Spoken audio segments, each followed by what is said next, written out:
Hi everyone, my name is Dong Pons and you are watching Choy Tabay. Today I'm going to discuss 10 signs of a healthy relationship.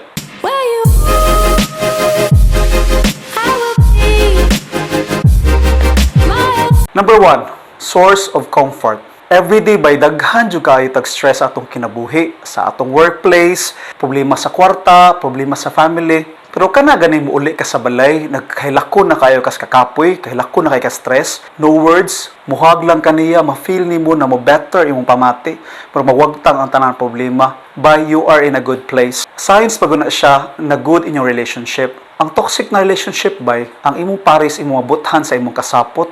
Pag healthy ang relationship, siya ay mong source of comfort. Kanaging feeling na everything will be okay kung uban nimo siya. Number 2, healthy argument. Normal lagi na ang paglalis sa relationship, bay. Actually, healthy man na sa inyo, ha? Kabalo ka nga, no?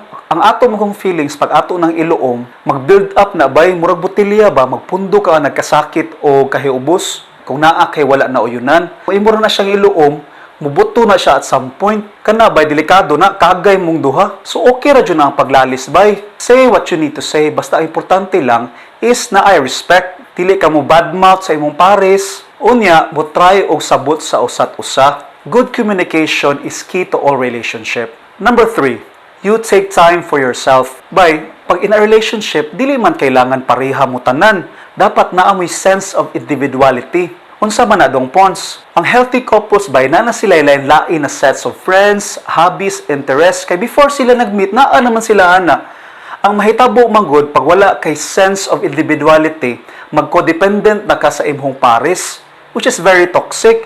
Ang worst pag yun ba, kay makalimot na ka sa imong self, maglibog na baka na unsa naman ko, ano inani naman ko. Dapat, walay mausab. Atong friends, atong hobbies, atong interest, kay mao man na atong identity. Okay na siya na mo ganahan ka sa iyang ganahan, but never lost yourself. Have a sense of individuality. Number 4, no filter. Kita sa gawas ba sa workplace, nagitay tawag na mask, kinahinay ta sa atong actions ba. Ang healthy couples ba, pag uban nila ilang pares, dili na sila kailangan mag-pretend. Wala na plastikay bali ba. Happy and relaxed na sila pag uban sila sa ilahang pares. Kanang free ta to do anything without judgment ba? In ana ang good relationship. Number 5, experiencing new stuff. Kanina butang ba, dili na siya problema sa new couples. Kay everything is new man, new experience, new dates, new travels. Ang uban mo sa couples ba, sa magkadugay, murag puol na gani, sige nagbalik-balik, routine na everyday ba?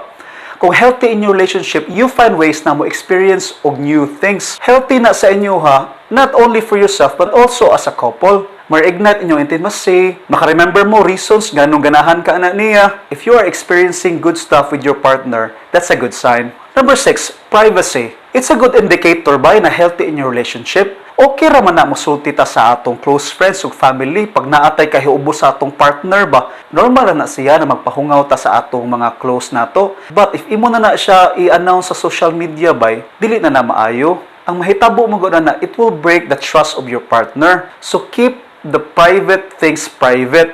Ang social media, dili gina siya makasolve sa inyong problema. Number 7, dili magdumot. Ang away sa relationship bay kay dili jud kalikayan, naagi na. Masayop ka, masayop siya. Wala magay perfect na tao good. Ang healthy couples bay, they know how to say sorry and they also know how to accept an apology. They try to understand ang ilang pares. And most important thing bay is they accept the past mistakes. Dili sila mo-hold o grudge. Unya, if makasala sila, they will make sure that they won't do the same mistake again para sa ilang pares. Number 8, they trust each other. Pag healthy ang relationship sa couples ba, no need na mag-check every oras sa text kung asa na sila. Dili na mangayo og Facebook password because they trust each other man. Gitagaari mo siya credit ba as a person. They know na that person will never do anything stupid na masakitan sila. Number 9, number 1 fan. Kana ganing tanang tao na di mo tuo sa imuha. Imbis kay mo self mag-doubt na, pero imong number 1 fan imong pares, sila